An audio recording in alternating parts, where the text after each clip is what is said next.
پارہ نمبر 26 سورہ فتح، انا فتحنا لک فتحا مبینا لیغفر لک اللہ ما تقدم من ذنبک وما تأخر۔ فرمایا محبوب بے شک ہم نے مکہ تمہیں فتح کر کے دے دیا، یہ فتح مبین تمہیں عطا کر دی، حدیبیہ کی فتح تمہیں عطا کر دی، بدر کی فتح تمہیں عطا کر دی۔ مختلف اقوال ہیں مفسرین کے فتح سے کیا فرق، کون سی فتح مراد ہے، لیکن زیادہ جمہور کا موقف یہ ہے کہ فتح مکہ مراد ہے۔ فرمایا انا فتحنا لک فتحا مبینا، بے شک ہم نے تمہارے لیے روشن فتح فرما دی۔ رب کائنات فرماتا ہے لیغفر لک اللہ ما تقدم من ذنبک وما تأخر۔ فرمایا محبوب تمہارے سبب گناہ بخشے اللہ تعالیٰ، تمہارے اگلوں کے اور تمہارے پچھلوں کے، تمہارے سبب، یہ بات سمجھنے والی، تمہارے سبب یہ ہے وسیلہ، یہ ہے وسیلہ۔ اور آقا علیہ السلام کا کلمہ پڑھ لینا حضور کی غلامی کتنا بڑا وسیلہ ہے۔ ساری زندگی عالم کفر میں انسان رہا، کفر کے دندے میں پھنسا رہا، رب نے ہدایت دی، لا الہ الا اللہ محمد رسول اللہ ایک مرتبہ پڑھا سچے دل سے، اور آئندہ زندگی میں کفر کو چھوڑا، اور اسی کلمہ طیبہ کی بدولت اس کا خاتمہ ہوا، تو دنیا سے پاک چلا گیا کہ ناپاک چلا گیا؟ پاک چلا جائے گا۔ یہ ہے نبی علیہ السلام کی برکت سے اللہ اگلوں اور پچھلوں کے گناہوں کو معاف کر دیتا ہے۔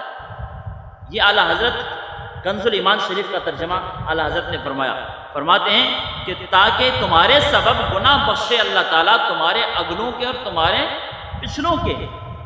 یہ تھا کنز الایمان شریف کا ترجمہ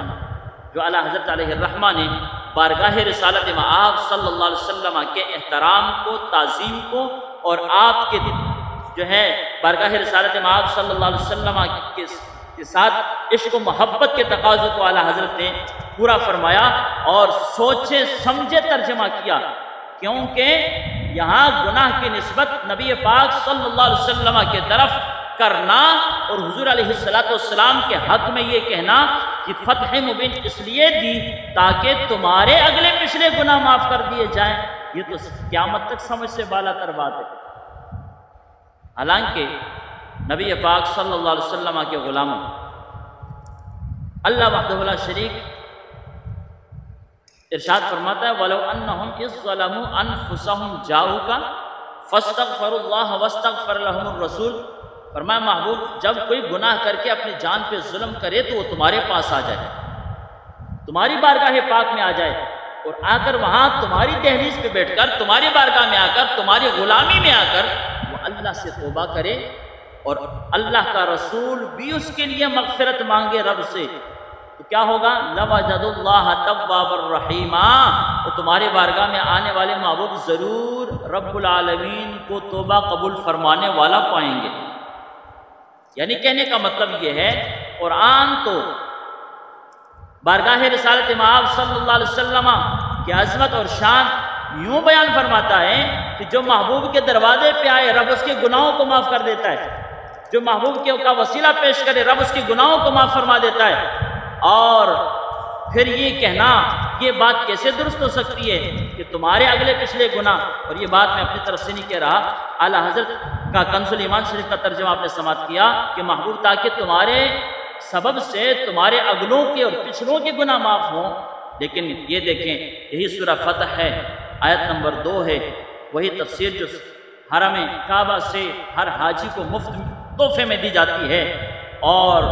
مفتی محمود الحسن صاحب کا یہ ترجمہ انہیں بہت پسند آیا اور انہوں نے وہی شائع کیا۔ کنز الایمان شریف کسی کو پورے عرب کی سرزمین پر نہیں نظر آیا وہ ترجمہ، جہاں ادب اور احترام کو ملحوظ رکھا گیا ہے، انہوں نے ترجمہ کیا انا فتحنا لک فتحا مبینا، اللہ اپنے محبوب سے کہتا ہے بے شک ہم نے فیصلہ کر دیا تیرے واسطے صریح فیصلہ، لیغفر لک اللہ ما تقدم من ذنبک وما تأخر، تاکہ معاف کرے تجھ کو اللہ جو آگے ہو چکے تیرے گناہ اور جو پیچھے رہے تیرے گناہ۔ اب بات واضح ہے دوستو، یا ایھا الذین آمنوا اتقوا اللہ وکونوا مع الصادقین، جہاں تمہیں سچ نظر آئے، جہاں احترام نظر آئے، جہاں تعظیم نظر آئے، جہاں احترام اور تعظیم کے تقاضوں کو پورا کیا جائے، جہاں تمہیں عشق و محبت نظر آئے ذات الوہیت کے ساتھ اور ذات مصطفیٰ کے ساتھ، وہ اسی طرف اپنا رجحان رکھنا چاہیے۔ میرے مصطفیٰ کریم کے غلاموں، یہ اردو میں لکھا ہوا ترجمہ مفتی محمود الحسن صاحب دیوبندی کا، جو دیوبندی مکتبہ فکر کے بڑے پائے کے عالم ہیں، بڑے بزرگ گزرے ہیں، بڑے اکابرین میں سے ان کا تعلق رہتا ہے، اور انہی کا ترجمہ علماء نجد کو پسند آیا، پھر نجد سے یہ شائع کیا جاتا ہے اور حکومتی زیر نگرانی، ریاست کی زیر نگرانی یہ تفسیر چھاپی جاتی ہے اور ترجمہ کیا جاتا ہے، اور وہیں سے پھر ہر حاجی کو مفت میں دیا جاتا ہے۔ اب ایمان سے بتاؤ، آیت وہی ہے، بات وہی ہوئی ہے۔ سورہ فتح کی آیت نمبر 2 میں اعلیٰ حضرت نے جو ترجمہ کیا، امام احمد رضا خان فاضل بریلی نے، انہوں نے ترجمہ کیا، محبوب آپ کے سبب آپ کے اگلوں اور پچھلوں کے گناہ معاف ہوں، اور اس پر دلیل کے طور پر میں نے سورۃ النساء کی وہ آیت پیش کی۔ اللہ فرماتا ہے وَلَوْ أَنَّهُمْ إِذْ ظَلَمُوا أَنفُسَهُمْ جَاءُوكَ فَاسْتَغْفَرُوا اللَّهَ وَاسْتَغْفَرَ لَهُمُ الرَّسُولُ۔ محبوب جب کوئی امتی اپنی جان پر گناہ کر کے ظلم کر لے تو آپ کی بارگاہ میں آ کر اللہ سے معافی مانگے اور آپ بھی ان کے حق میں شفاعت کریں تو محبوب اللہ انہیں ضرور ان کی توبہ قبول فرمائے گا۔ تو یہ آیت ہمیں بتاتی ہے کہ محبوب دو جہاں کے بارگاہ میں غلامی میں آنے والوں کے اگلے پچھلے گناہ رب معاف فرما دیتا ہے، لیکن یہاں تو ترجمہ ہوا تاکہ معاف کرے اللہ، بخشے اللہ تجھ کو جو آگے ہو چکے تیرے گناہ اور جو پیچھے ہو چکے تیرے گناہ۔ میں اس پر زیادہ تبصرہ نہیں کرنا چاہتا، صرف ایک سوال آپ کے احباب کے معززین کے دامن عدل میں رکھ دینا چاہتا ہوں۔ بتاؤ یار، محبوب دو جہاں صلی اللہ علیہ وسلم سے آگے بھی گناہ ہو چکے ہیں اور پیچھے بھی گناہ ہو چکے ہیں اور آگے بھی گناہ ہونے والے جو اللہ نے معاف کرنے ہیں۔ بتاؤ اگر محبوب صلی اللہ علیہ وسلم کے اگلے پچھلے گناہ جو اللہ نے معاف کیے ہیں فتح مکہ کے موقع پر، تو پھر وہ محبوب بے عیب کیسے ہوا؟ وہ تاجدار معصومین کیسے ہوا؟ پھر عصمت انبیاء کا کیا مطلب ہے کہ ہر نبی گناہوں سے پاک پیدا ہوتا ہے، ہر نبی کو عصمت کی شان دی جاتی ہے، گناہوں سے معصومیت کا مقام اور مرتبہ دیا جاتا ہے، پھر اس کا کیا معنی ہوگا؟ پھر نبیوں کا، فرشتوں کا گناہوں سے پاک ہونے کا عقیدہ اور نظریہ، اس کا کیا معنی ہے؟ جبکہ کہا جائے کہ محبوب تمہیں فتح مکہ جو دی ہے اس لیے دی ہے تاکہ تمہارے اگلے اور پچھلے گناہ معاف ہوں۔ بتاؤ ایمان سے، قیامت تک یہ دنیا ختم ہو، اللہ دوسری دنیا پیدا کرے، وہ ختم ہو تیسری دنیا پیدا کرے، لوگوں ہزار ہا جہان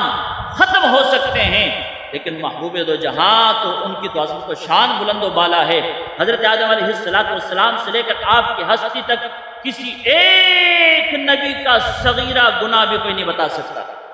اس لیے کہ ہر نبی کو رب نے گناہوں سے پاک پیدا فرمایا ہے۔ تو جب کسی نبی کے گناہ نہیں ہو سکتے، کوئی نبی گناہ کا متحمل نہیں ہو سکتا، کسی نبی کے لیے گناہ کا عقیدہ اور نظریہ اور سوچ اور فکر اور منشور رکھنا یہ کفر ہو سکتا ہے، تو حضرات ذی وقار امام الانبیاء کی طرف کہنا کہ تمہارے اگلے پچھلے گناہ، تو بتاؤ یار یہ بات کیا ہوگی؟ اس کا مفہوم پھر ہمیں تو سمجھ نہیں آیا کہ کیا مفہوم ہے، لیکن اس کے لیے بریلی کے تاجدار کے دروازے پر جب دستک دی امت نے تو اعلیٰ حضرت علیہ الرحمٰ نے فرمایا نادان جو کہتے ہیں وہ کہتے رہیں، ہمیں ان سے کوئی غرض نہیں، لیکن حقیقت یہ ہے مصطفیٰ کو رب نے ہر گناہ سے پاک پیدا فرمایا، اور مصطفیٰ کی شان یہ کہ محبوب آپ کے توسل سے، آپ کی وجہ سے، آپ کے سبب آپ کے اگلوں کے اور پچھلوں کے گناہ رب معاف فرما دے گا، اور یہ بات سمجھ میں آ جاتی ہے۔